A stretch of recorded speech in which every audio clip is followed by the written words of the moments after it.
얼마 전이죠. 몇 개월 전에 그 300억짜리 인공위성 그 부품이 700만 원에 고물상에 팔릴 뻔했던 사건이 있었습니다. 그래서 뉴스를 떠들썩하게 했죠.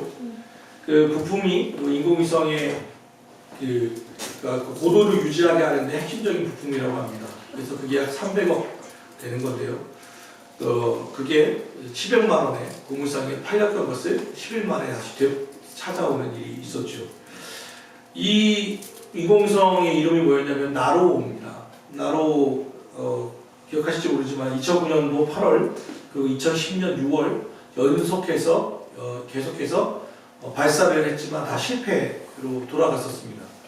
그래서 그때 당시 기억나는 게 우리 목사님들끼리 모여가지고 했던 말이 이름을 잘못 졌다고. 나로로 해가지고 나로 시작하니까 안 돼. 주로로 주님으로 해야지. 뭐 되게 그런 농담도 하고 했던 기억이 있습니다. 근데 이 나로가 2013년 1월에 세 번 만에 드디어 발사에 성공했습니다. 우리는 러시아와 물론 합작해서 쏘아 올린 우주 발사체이긴 하지만 우리나라에서 발사 최초의 발사체이기 때문에 역사적인 그리고 또 과학적으로도 되게 중요한 부품이 이 나로우이죠.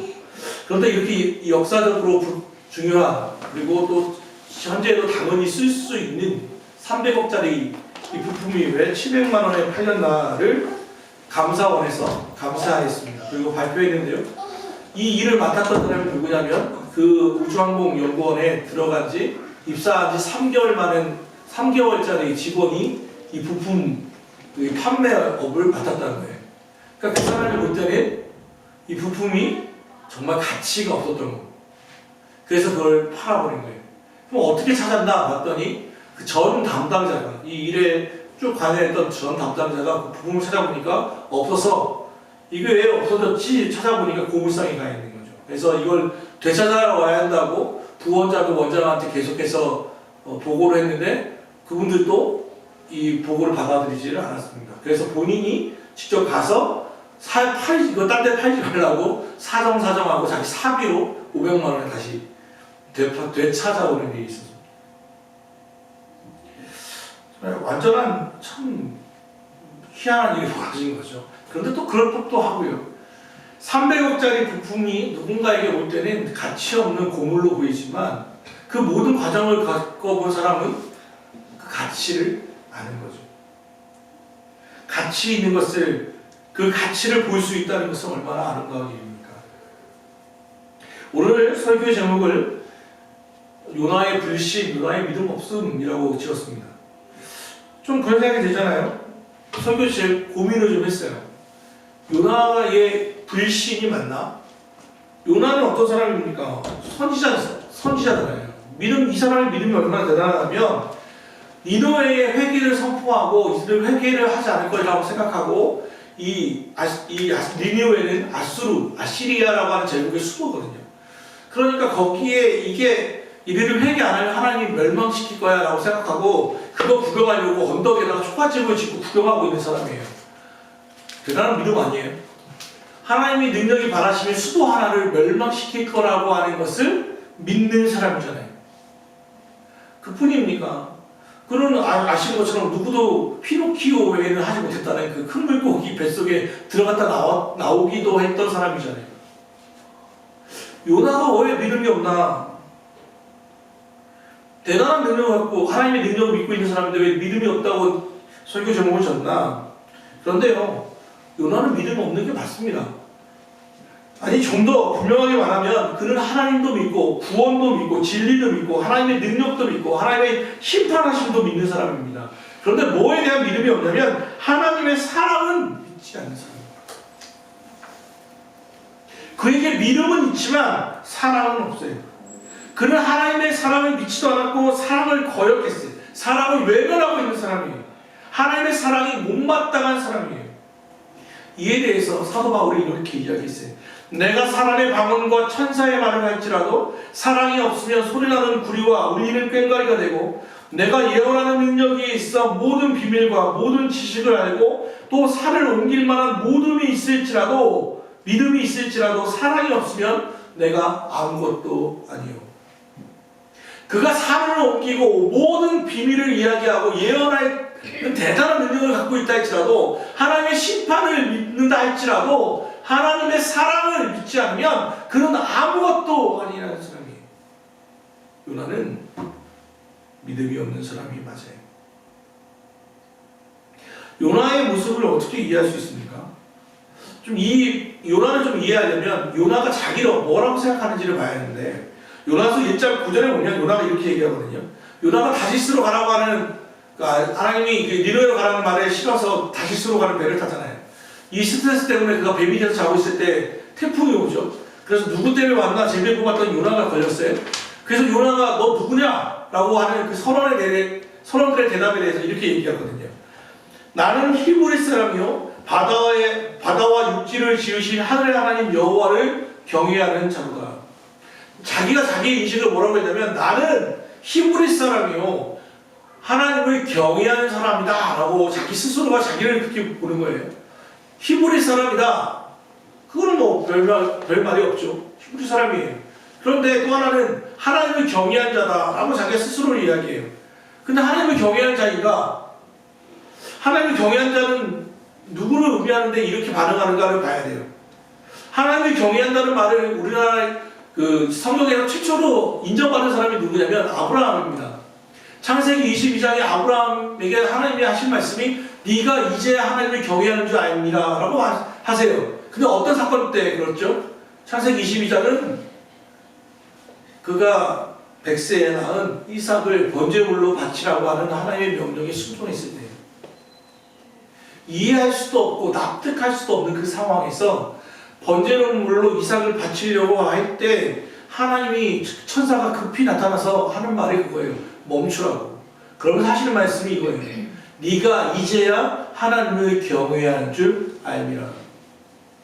그러니까 하나님을 경외한다는 것은 내 이해와 지식으로 이해가 되기 때문에 납득이 되기 때문에 하는 게 아니라 내 머리로는 도저히 받아들일 수 없는 납득할 수 없는 하나님의 명령에 따라 그 말씀을 순종하는 것 그때야 비로소 그를 하나님을 경외하는 자라고 하는 거예요.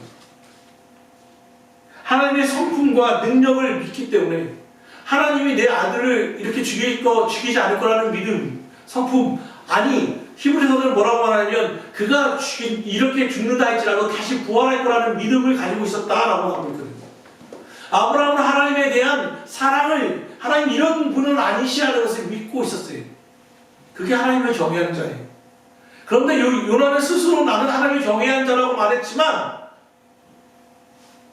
하나님의 사랑을 알지도 믿지도 못했던 사람이에요. 그러니까 하나님에 대해서 내 머리와 가슴으로 이해할 수 없을 때라도 그의 선하심과 신실하심을 신뢰하고 순종한 자가 진짜 하나님을 경외하는 자라는 뜻이에요. 그런데 요나는 오늘 1절이 뭐예요? 요나는 화가 났고 성내고 싫어했다. 몹시 화가 났다. 야 네가 이렇게 옳으냐? 이렇게 하는 게 옳아라고 하나님의 대답에 하나님의 질문에 뭐라고 그래요? 내가 죽기까지 내가 성내다 죽어도 이것이 옳습니다. 내가 성내어 죽기까지 할지라도 내가 화내는 게 옳습니다 라고 자기 주장을 버리지 않는 거예요. 하나님에 대해서 자기 기준으로 재단하고 있는 거죠. 여러분이 아시는 것처럼 요나가 이렇게 화를 내는 것 그럴 법해요. 왜냐하면 니느웨라고 하는 이 도시는 앞서 말한 것처럼 아수르 또는 아시리아 제국의 수도이고요. 이 아수르는 이스라엘의 전통적인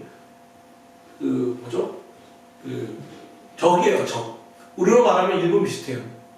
그러니까 이 성경에는 그들의 악랄한 범죄에 대해서 어떻게 드러냈냐면 좀 애들이 있는데도 과한 표현이라서 미안하긴 하지만 성경에 있는 표현을 그대로 하면 임산부가 있는데 임산부의 배를 가르고 태아를 찔러 죽였다. 그게 아수르인들이 했던 범죄예요.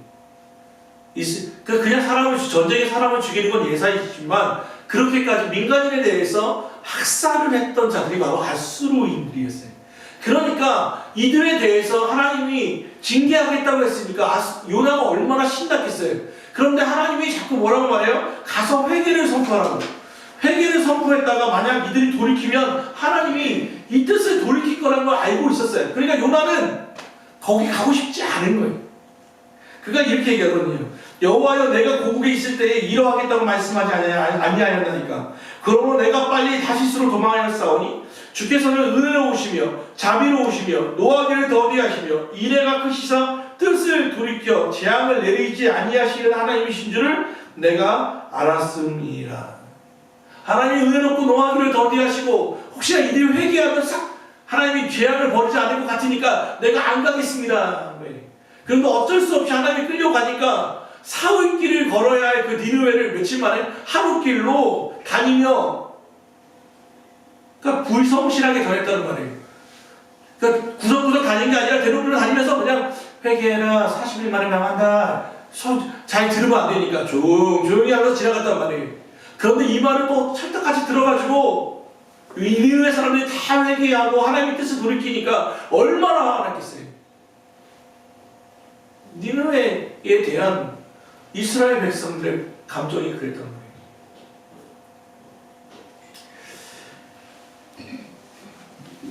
거예요. 그런데 참 일이 어떻게 된 거예요? 그렇게 해서 불성실하게 하루 얘기해놓고서는 이제 회개 안 하겠지, 망하겠지, 이 좋은 구경을, 이 복수를 드려 하나님이 하시는구나, 내 대신 원수를 갚으시는구나 하고는 언덕에다가 딱 초가집을 짓고 가만히 있었는데 웬일입니까? 하루 만에 박농쿨이 확 하고 자기 초가집을 덮어주는 거예요. 그늘이 딱 섰어요. 아시는 것처럼 이스라엘은 햇빛이 강한 데잖아요. 그 그늘만 들어가도 시원하거든요. 근데 박농쿨로 있으니까 얼마나 시원해요. 야, 진짜 할렐루야 외쳤겠죠. 하나님은 진짜 대단하십니다. 하나님도 내 생일을 용납해 주시는구나 했을 거예요. 근데 하루가 지나서 바로 박농쿨이 시들시들하더니 사라져버리는 거예요. 그 화가 나는 거예요. 줄 때는 언제고 마음껏 가져가시니까. 하나님께 막 삿대질을 하고 있는 거예요. 그러다가 이 일이 벌어지는 거죠. 여호와께서 이르시되 내가 수고도 아니하였고 재배도 아니하였고 하룻밤에 났다가 하룻밤에 말라버린 이 박농쿨을 아꼈거든요. 하물며 이 큰 성읍 느느웨에는 좌우를 분별하지 못하는 자가 12만여 명이요 가축도 많이 있나니 내가 어찌 아끼지 아니하겠느냐 하시니라. 베드로후서 1장 5절에서 7절에 보면 믿음의 덕의 지식을, 지식의 절제를, 절제의 인내를, 인내의 경건을, 경건의 형제 우애를, 형제 우애의 사랑을 공급하라고 기록해 놓았어요. 믿음의 덕의 지식을 막 해보면 너무 어려우니까 처음과 끝만 얘기하면 뭐예요? 믿음의 사랑을 공급하라로 돼요. 그러니까 믿음의 덕의 지식을, 지식의 결제를 형제우애로 쭉 나가는 것은 믿음이 결국 뭘 가야 하냐면 믿음에다가 사랑을 공급해야 그게 완전한 신앙인이라는 거예요. 성숙한 그리스도의 특징이 여기에 나타난다는 거예요. 믿음과 사랑은 따라가는 것이 아니라 함께 가야 한다는 거예요. 율법 위에 은혜를 더해야 하고 내 뜻 위에 하나님의 뜻을 두어야 하고 내 고집 위에 하나님의 뜻이 이해할 수 없는 거예요. 하나님에 대한 순종이 있어야 그 사람은 진짜 그리스도인이라는 뜻이죠. 이게 신약으로 말하면 원수를 사랑하라로 끝나는 거예요. 예수님으로 말씀하면 세 계명을 너에게 주노니 서로 사랑하라. 사랑으로 구별이 되는 거예요. 그런 요나는 앞서 말한 것처럼 뭐 알아요? 하나님의 능력도 알고 하나님의 심판도 알고 전능하심도 알고 하나님 내 기도를 내가 기도하면 들어주신다는 것도 알고 하나님이 바다와 육지를 창조하신 창조주라는 것도 아는데 뭐가 없어요? 사랑이 없는 거예요. 나 아무것도 아니에요.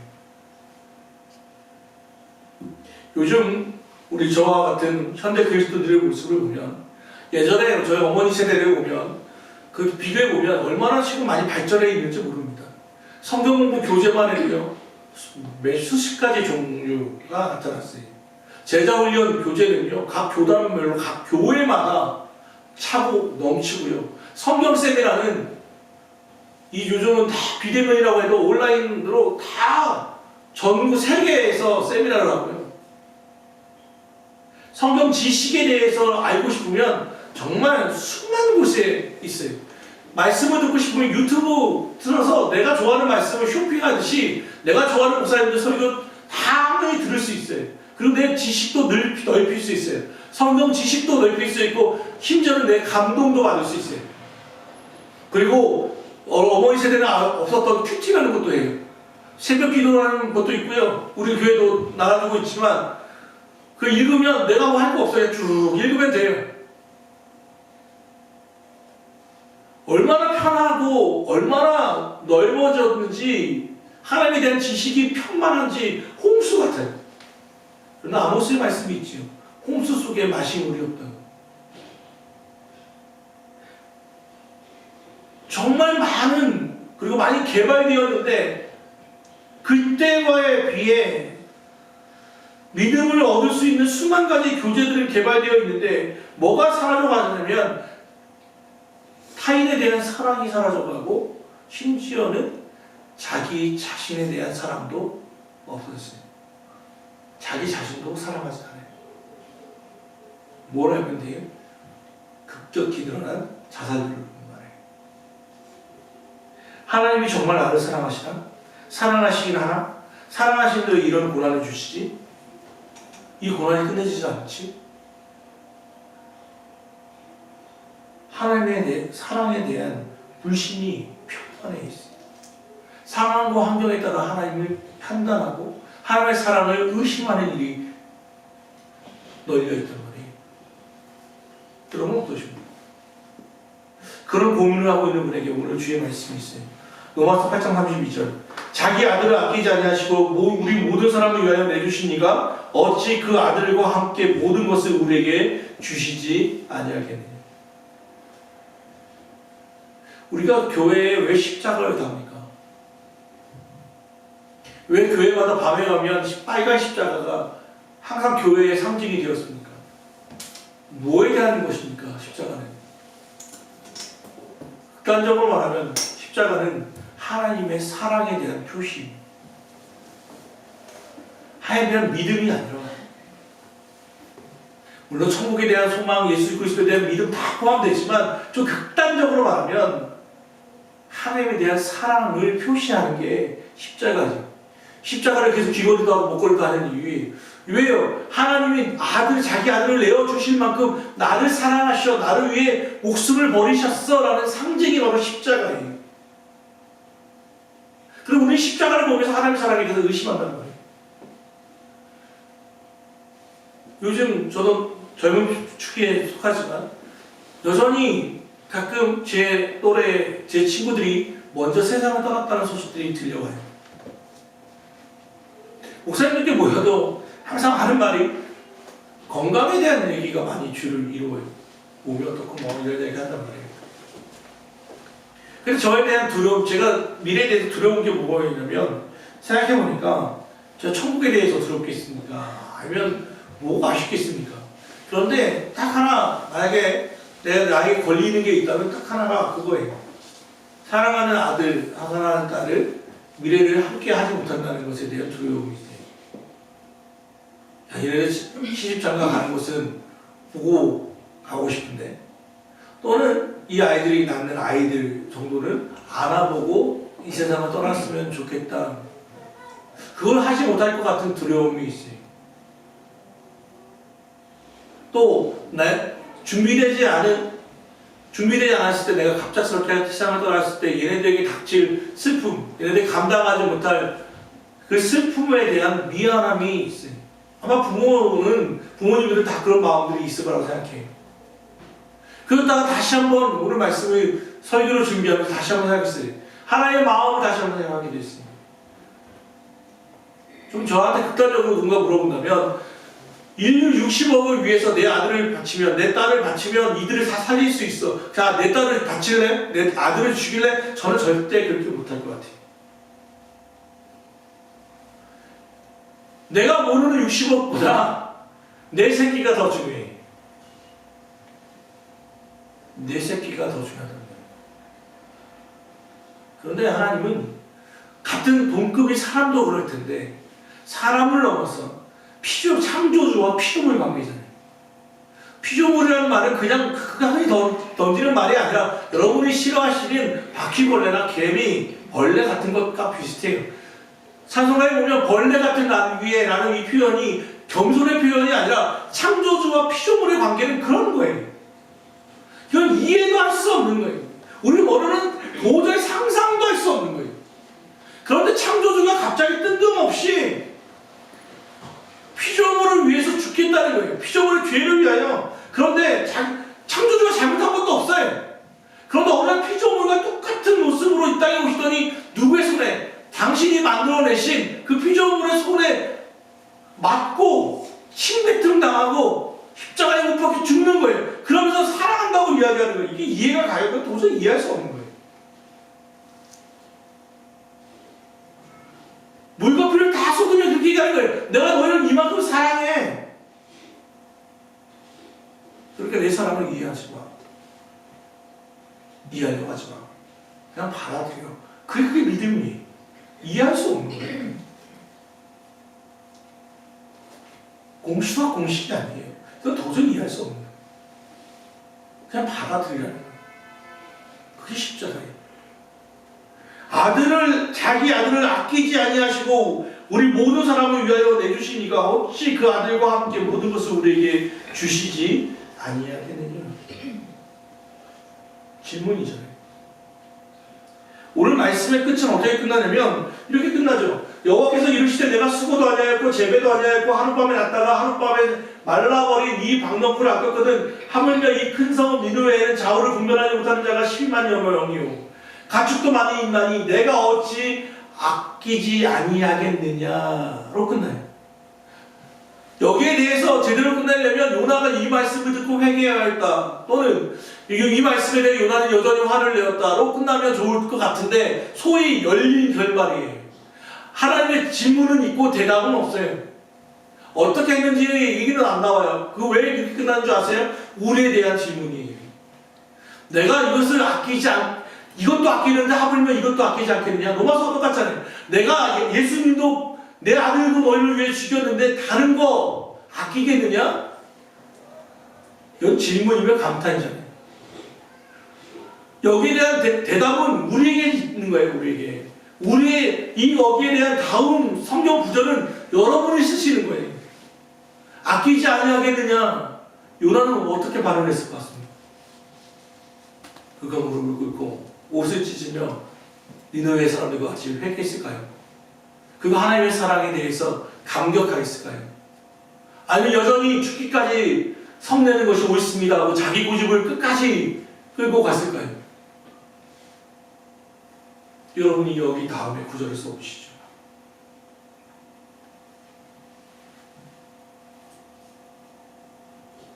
사랑하는 성도 여러분, 하나님의 사랑을 환경과 상황에 따라 판단하지 마십시오. 답답한 일상이 지속되어 가고 우리가 걷는 이 어둠이 언제 끝날지 모르는 참 빛이 보이지 않는 짙은 어둠이 계속될 수도 있겠죠. 그래도 여전히 하나님은 사랑하고 계십니다. 지난주에 밤에 우리 가족들이 쭉 차로 운전하고 있는데 선율이가 제 뒤에 있더니 이렇게 얘기하는 거예요. 우와, 밤에 어두웠거든요. 저는 운전을 열심히 하고 있는데 와, 하늘이 너무 이뻐요 그러는 거예요. 운전하다가 하늘 보는 거 얼마나 위험한지 아시죠? 그럼에도 불구하고 애가 워낙 감탄해서 하늘이 너무 이뻐요 해가지고 저도 운전하다가 이렇게 봤어요. 아무것도 안 보이더만요. 근데 그가 그 뒤에 하는 말이 뭔지 알아요? 하늘이 너무 이뻐요. 그 뒤에 말이 바로 따라왔어요. 아무것도 보이지 않지만. 너 장난하냐 지금? 그런데 다시 되씹어보면 그게 믿음이에요. 아무것도 보이지 않아요. 하늘을 아름다워요. 우리 상황은 언제 끝날지 몰라요. 여러분을 괴롭히는 환경이 언제 끝날지 몰라요. 그리고 이것이 끝난다고 해서 다음 또 고난이 오지 않는 것도 아니에요. 그래도 여전히 하늘은 아름답고 하나님이 여러분을 사랑하십니다. 여러분의 사랑이 의심될 때마다, 흔들릴 때마다 십자가를 보십시오. 그분의 여기에 달리신 아들 예수 그리스도를 묵상하십시오. 그리고 한 걸음 한 걸음 더 나아가십시오.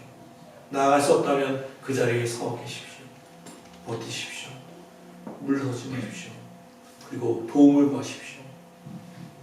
성령님께 도움을 구하십시오. 하나님은 여전히 여러분을 사랑하고 계십니다. 기도하겠습니다. 하나님,